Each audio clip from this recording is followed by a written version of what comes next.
ఇప్పుడు Jubilee Hills by elections వస్తున్నాయి కదా, దాని గురించి మన ప్రజల్ని అడిగి తెలుసుకుందాం ఎలా ఉంది అన్న. ఇప్పుడు జూబ్లీహిల్స్ బై ఎలక్షన్స్ వస్తున్నాయి కదా, ఏ ఎమ్మెల్యే అధికారంలోకి వస్తే బాగుంటుంది అనుకుంటున్నారు? ఇప్పుడున్న పరిస్థితులలో అయితే బీఆర్ఎస్ పార్టీ అధికారంలోకి వస్తేనే బెటర్ ఉంటుంది అనేది ఉంది. ఎందుకు అని అంటే గత 2 సంవత్సరాల నుంచి కాంగ్రెస్ పార్టీ వచ్చి ఏ ఒక్క హామీని కూడా బరాబరి చేసింది లేదు. ఒక్క ఉచిత ఒక బస్సు, ఆ బస్సు కూడా ఏం చేస్తున్నారు అంటే లేడీస్కి ఇస్తున్నారు, వాళ్ళ భర్తల దగ్గర నుంచి ఇగ్గుకుంటారు. మిగతా మాత్రం ఏం చేసింది అయితే కనిపిస్తలేదు. అలాగే హైదరాబాద్ కూడా మొత్తం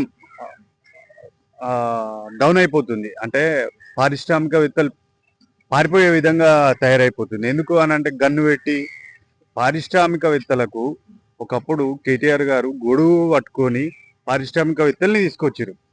ఫర్ ఎగ్జాంపుల్ మనం చూసుకుంటే ఒక పారిశ్రామికవేత్త వాటర్ లేవు, ట్యాంకర్లు తీసుకొచ్చుకొని మేము కొన్ని ప్రొడక్షన్ తయారు చేసుకుంటున్నాము అని అంటే మీరు మా దగ్గర పెట్టండి, తెలంగాణలో మేము వాటర్ తీసుకొస్తామని పట్టుబట్టి కేసీఆర్ గారు వాటర్ తీసుకొచ్చి పరిశ్రమలకు అందించే విధంగా సరిపోకపోతే ఇప్పుడు కాళేశ్వరం ద్వారా రిటర్న్ పంపింగ్ చేసి మల్లన్న సాగర్ నుంచి హైదరాబాద్ వరకు తీసుకొచ్చే విధంగా ప్రణాళికలు రూపొందించి మల్లన్న సాగర్ కూడా కంప్లీట్ అయిపోయింది. నెక్స్ట్ 30 సంవత్సరాలకు సరిపడా వాటర్ హైదరాబాద్కు ప్రణాళిక చేసి పెట్టిండు.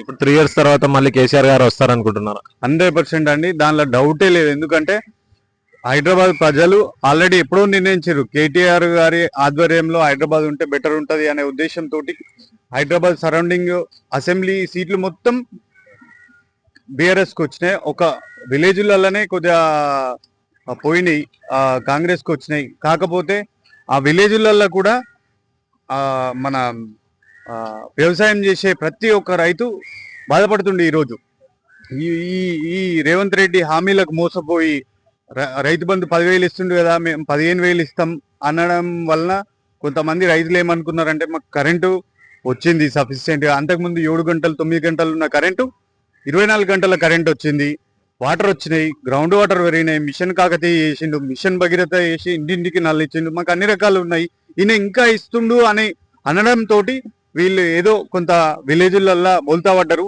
కానీ ఇప్పుడు అగ్రికల్చర్ చేసే ప్రతి ఒక్క రైతుకు ఏమైందంటే యూరియా గత 10 సంవత్సరాల్లో ఎప్పుడు కూడా చెప్పులు పెట్టుకొని పట్టాదారు పాస్బుక్లు పెట్టుకున్న దాఖలాలు లేవు. ఎప్పుడైతే తెలంగాణ రాకముందున్న చరిత్ర ఆనాటి రోజులు తెస్తా అని చెప్పి ఆనాటి రోజులు చెప్పులు పెట్టుకునే రోజులు తీసుకొచ్చిండు.